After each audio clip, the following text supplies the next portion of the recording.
Najla Said grew up on New York's Upper West Side, fully embracing life in Manhattan.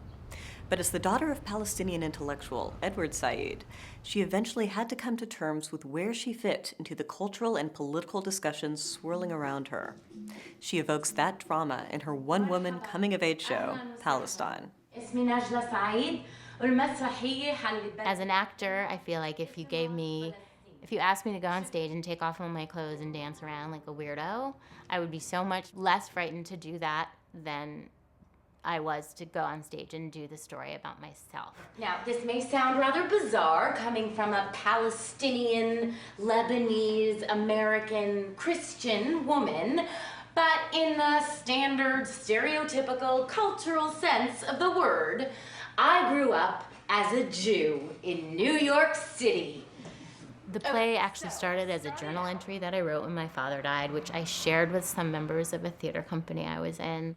My father is Edward Said, the most famous Palestinian-American that ever was. I'm not really sure. We were working on a specific project with teenagers. It was about identity. So I read this whole piece that was about going to Palestine as an 18-year-old and wanting to be anywhere but there, and being anorexic, and all these things that I thought seemed melodramatic and self-involved. By the end of high school, most of my friends had been to my homeland, which to them was Israel, but I still had not.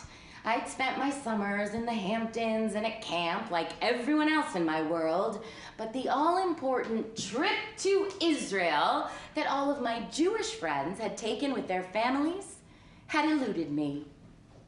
That is, until the summer of 1992.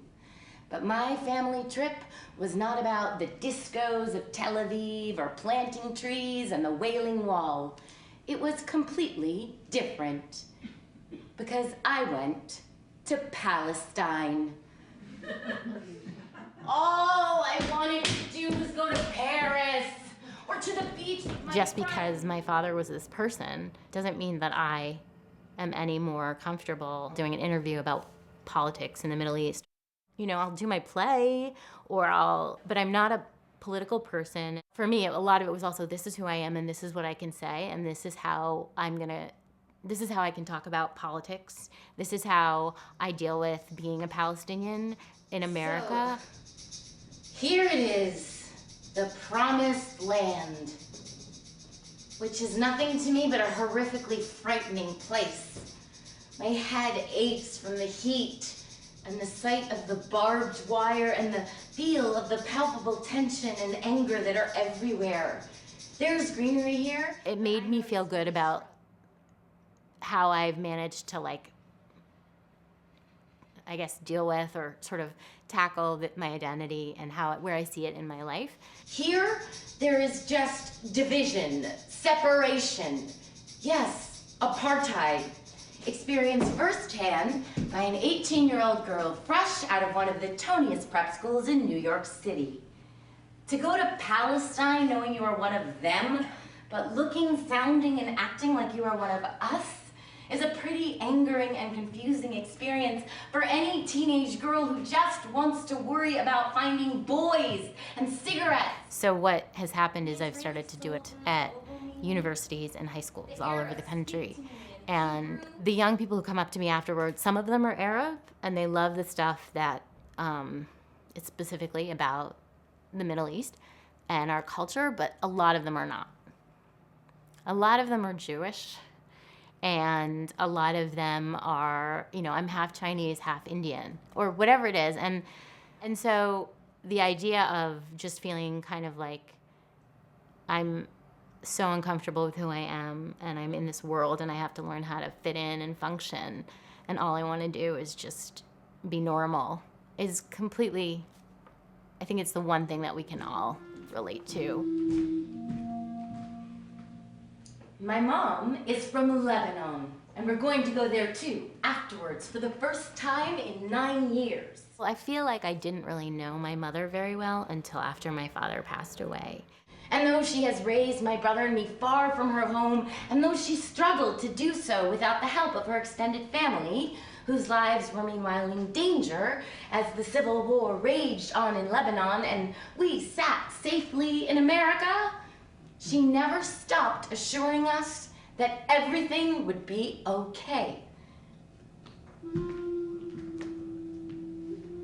Naji, Habibti, this is life. It is hard and it's full of awful things, but everything will be okay. I just kind of became really proud and sort of interested in her and fascinated by her. And I saw the way that my dad had become who he was, in part because of her, because he had grown up like my brother and I, basically outside of the Middle East, and she was his real anchor to the Middle East. And I just wanted to give her that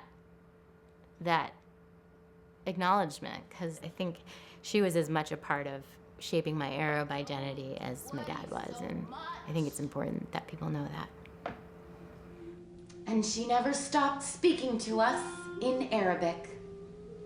Like many Arab women, Mommy is resilience personified. I don't care about this, though. I am 18 years old and she is my annoying mother. The play was shaped around my relationship with the Middle East and with my father and all of this stuff, but the real heart of it was how I became a full human being. Back at the gym, I was standing side by side with one of the trainers, watching the events unfold. With one eye still on the TV, he casually turned to me and said, "This is clearly the work of Palestinians. I mean, this is an act that has Arafat written all over it." That was it for me. For the first time in my life, I turned on my heels and I lunged into him. What are you talking about? You know, in my head, I'm still 18. And I guess maybe that's how my parents felt at a certain point when I was a kid. But I do know that I have a voice and that there are things that I feel really strongly about and that upset me. And so it's less scary now. Thus, I was crowned and outed as an Arab American. I'd never been a hyphenate before. It was kind of nice to be an officially franchised minority.